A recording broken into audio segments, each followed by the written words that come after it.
votre ressenti ou votre appréciation à la suite de cet événement?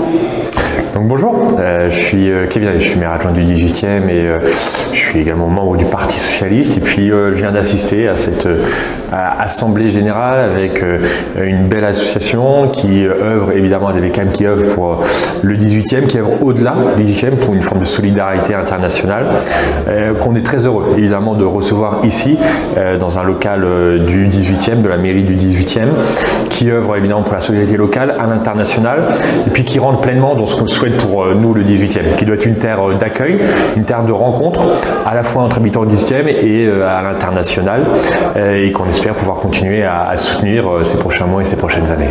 D'accord. Et quelles sont les relations de la mairie avec les associations? Alors les associations, c'est un élément essentiel. Le 18e, si on serait une ville, on serait la deuxième ville de France avec le plus grand nombre d'associations. C'est vraiment notre richesse dans le 18e.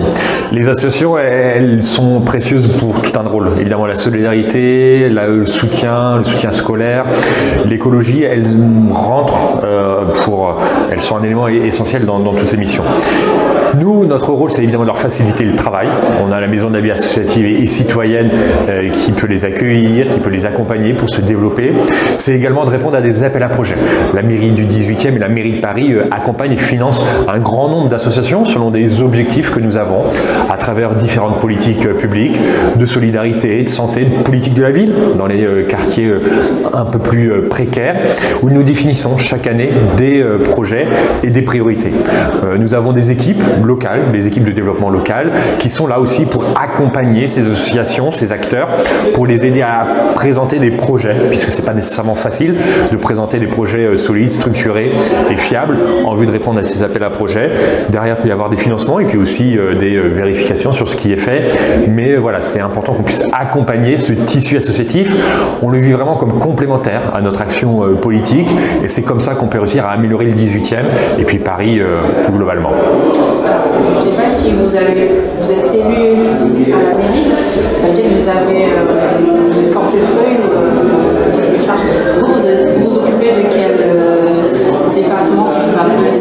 Alors je suis agent en charge de la sécurité, de la police municipale et de la vie nocturne. D'accord.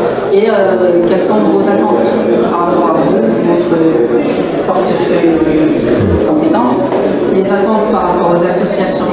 Alors, le travail moi que je fais avec les associations, on est en train de créer une police municipale. La ville de Paris et la mairie du 18e, on était la seule ville de France à avoir le droit.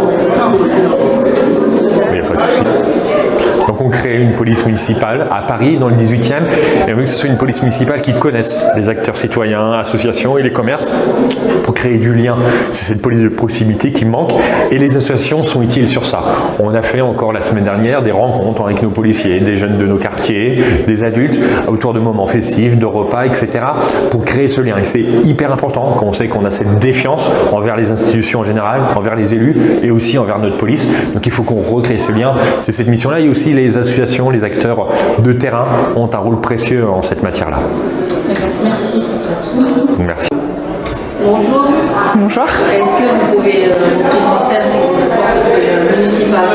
Alors je suis Kélétou Koulibaly, je suis élue conseillère municipale à la mairie du 18e et je m'occupe de l'accès au droit. Vous avez assisté là à des BKM, c'est un an d'existence et là vous avez assisté un peu à l'Assemblée générale, au bilan année. Quel est votre ressenti à la suite de cet événement? Je suis très surprise parce que en un an il y a eu quand même pas mal de projets qui ont abouti. Du coup je pense que ça va encore continuer et qu'il y a une super bonne dynamique, que le projet est très beau et que le thème porté sur la jeunesse va permettre à l'association de grandir et d'être encore plus ancrée sur le terrain, même si elle est déjà très bien ancrée et très bien identifiée, en tout cas dans le 18e. D'accord. Et vous, votre portefeuille municipal, quelles sont vos attentes, les relations avec les associations, comment ça se passe et quelles sont vos attentes? Alors au niveau de mon portefeuille qui est l'accès au droit, c'est vraiment du coup aider les gens à pouvoir accéder à leurs droits, même les plus élémentaires. Donc après au niveau de l'association, ça peut être dans tout ce qui est démarche dématérialisée, que ce soit pour obtenir des titres de séjour ou pour avoir accès à ces droits sociaux. Après, voilà, donc il faudra qu'on puisse aussi se poser, voir quels objectifs communs on pourra mettre en place pour permettre de faire avancer tout ça. Je suis David Lègle, je travaille à l'École nationale des chartes, je suis responsable patrimoine et logistique et prévention aussi. Et donc je travaille avec Amos Tchatchoua depuis 2-3 ans maintenant. Il a d'abord commencé à travailler à l'accueil avec nous et c'est comme ça que je l'ai connu. Parce qu'on fréquentait la bibliothèque aussi, la BNF, où est installée notre bibliothèque. Et l'école de chartes et les associations, c'est une coopération, c'est une collaboration, comment ça se passe? Alors c'est Amos qui nous a fait connaître, parce qu'avant on donnait à des associations, alors c'était Emmaüs, on a donné à des pépinières d'architectes quand on a déménagé de la Sorbonne en 2016. Et depuis qu'on travaille avec Amos, ça part pratiquement à son association, c'est à lui que je propose en premier à chaque fois en tout cas les mobiliers dont on ne se sert plus. Et en fait pourquoi est-ce qu'on s'en sert plus? C'est parce que depuis donc 2016 on a d'abord déménagé de la Sorbonne, l'école a déménagé de la Sorbonne. Ensuite en 2019 c'est le CTHS qui a déménagé au campus Condorcet à Aubervilliers. Et un an plus tard c'est l'Urfiste de Paris. Donc à chaque fois on avait qui a déménagé aussi au campus Condorcet à Aubervilliers. Et à chaque fois on avait du mobilier, des tables, des étagères et qui étaient assez récentes de 2015 généralement les meubles. Et on s'était dit autant en faire bénéficier l'association. Il y a aussi des ordinateurs qui sont partis et qui ont été offerts à la Côte d'Ivoire.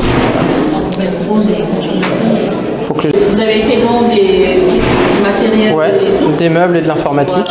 Ouais. Et qui ont été par la suite? Alors donnés à des associations ici dans le 18e, je sais, et d'autres qui sont partis au Cameroun et en Côte d'Ivoire. Alors le fait que votre ressenti par rapport à ces actions-là, on est fiers que ça serve à quelque chose plutôt que ça aille de toute façon. Association qui vient en aide au Cameroun et au village enclavé du Cameroun, donc c'est très intéressant, aide éducative, aide scolaire, aide culturelle, donc il y a beaucoup de choses à faire, beaucoup de projets à monter en partenariat peut-être avec la mairie du 18e, avec la mairie de Paris, pour aider sur place au Cameroun les différentes personnes, et puis aussi ici en France, la diaspora, avec laquelle établir des liens pour justement aider à résoudre tous les problèmes du quotidien, que ce soit sur l'accès aux droits, que ce soit sur l'éducation, le soutien scolaire, que ce soit la culture, voilà, tout plein de choses à faire, donc c'est très positif.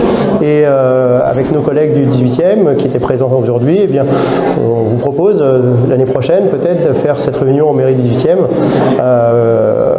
et puis de vous accompagner dans différents événements partout dans le 18e.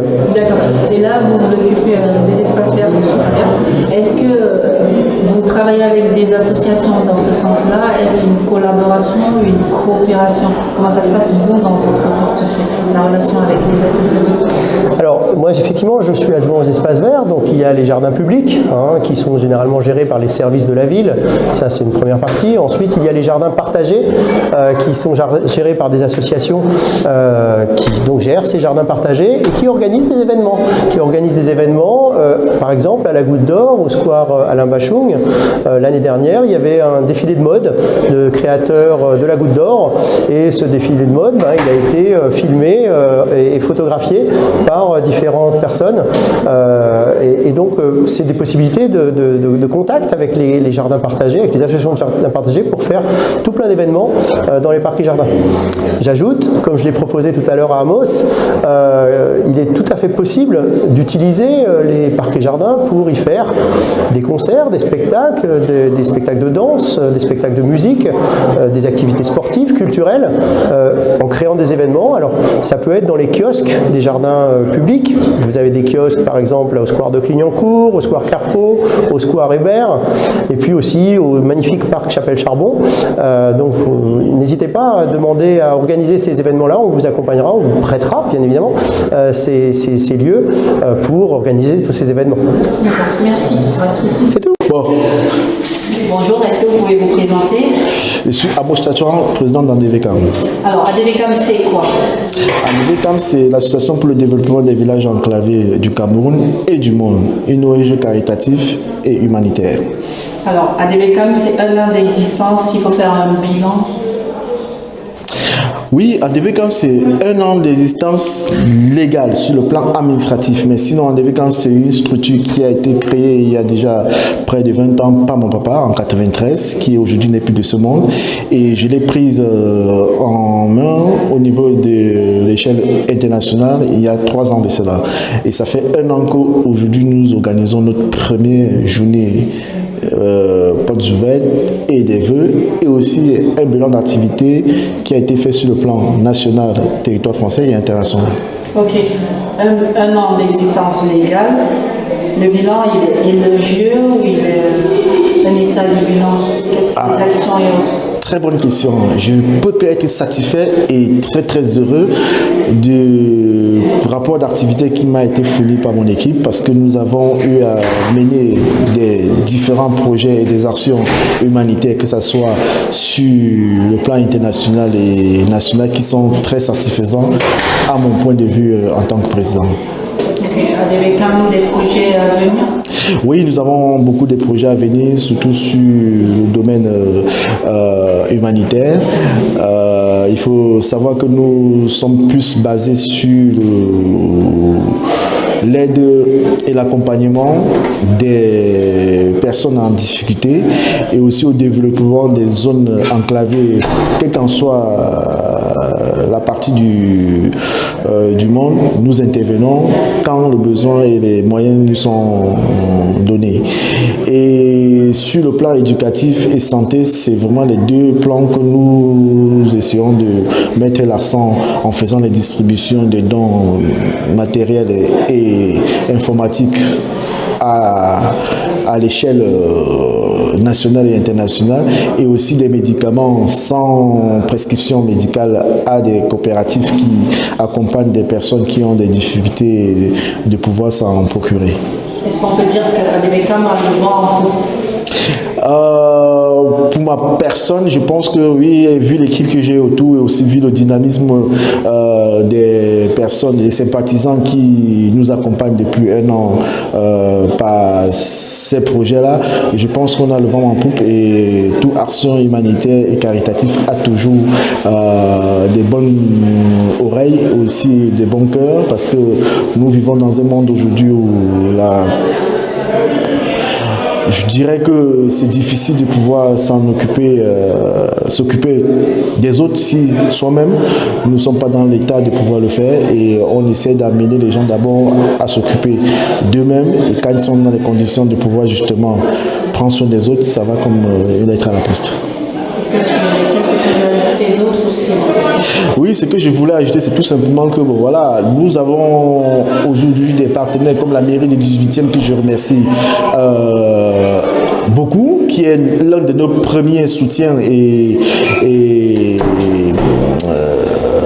acteurs sociaux culturels, et je remercie aussi l'École nationale des Chartres, qui fait partie aussi des donateurs très importants de notre structure, et aussi des bénévoles et des membres sympathisants de tout le travail fourni, et je ne peux qu'être satisfait et très heureux de faire partie de cette grande aventure, et qui nous promet pas mal de bonnes surprises, et je le garde pour l'instant au chaud.